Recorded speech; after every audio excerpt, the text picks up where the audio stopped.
अस्सलामुअलैकुम वरहमतुल्लाहि वबरकातुहू। उम्मीद करता हूँ आप सब खैरियत से होंगे, खुश होंगे और महफूज भी होंगे। अगर चैनल पर नए हैं तो चैनल को सब्सक्राइब कर लें, वीडियो अच्छी लगे तो इसको लाइक कर लें और शेयर कर दें। आज जिस मेडिसिन के बारे में हम बात करेंगे उसको उर्दू में गंधक कहते हैं, इंग्लिश में सल्फ़र, और इस मेडिसिन को किंग ऑफ एंटीसोरिक कहा जाता है। सबसे पहले बात कर लेते हैं कि सल्फर का मरीज कैसा दिखाई देता है।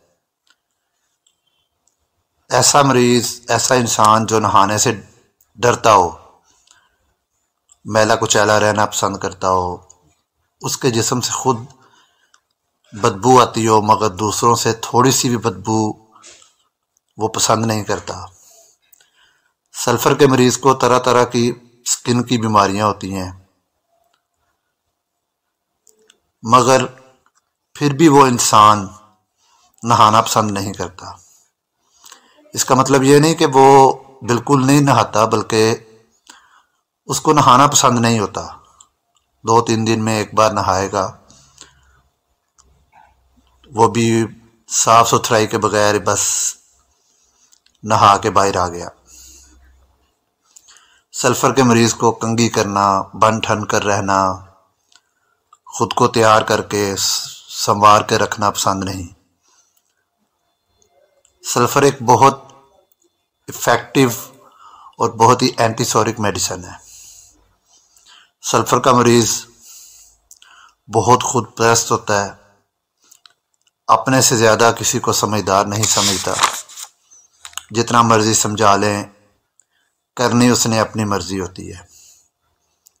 सल्फर का मरीज को जो बीमारियां होती हैं वो रात को ज़्यादा तंग करती हैं।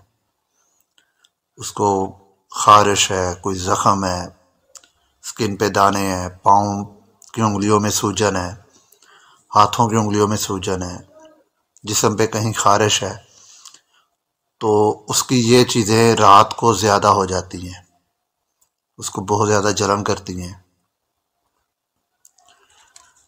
अब सल्फ़र जितनी भी जल्दी अमराज का शिकार लोग हैं उनके लिए बहुत ही मुफीद मेडिसिन है।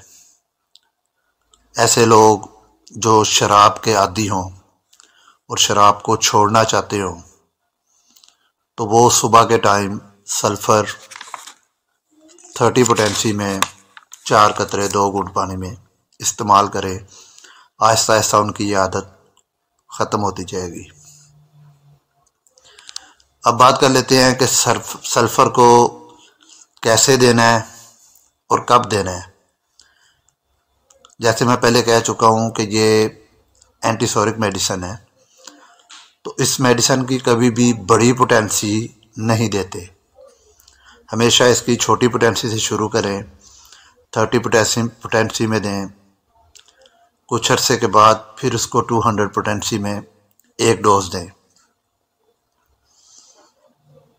सल्फ़र को बहुत ज़्यादा रिपीट नहीं करना, सिंगल डोज देनी है। फिर 15 दिन के बाद अगर आपको लगे कि ये सिम्टम्स मरीज़ में हैं तो आपने उस डोज को रिपीट करना है।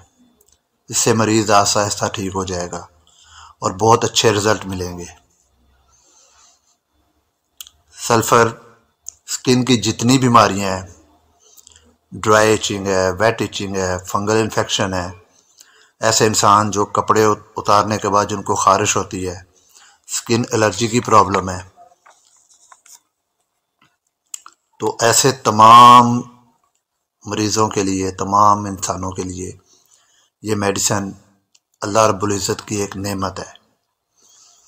जैसे मैंने पहले कहा कि इसको बड़ी पोटेंसी में इस्तेमाल नहीं करना, इसको 30 पोटेंसी से स्टार्ट करें, फिर इसको रिपीट करें।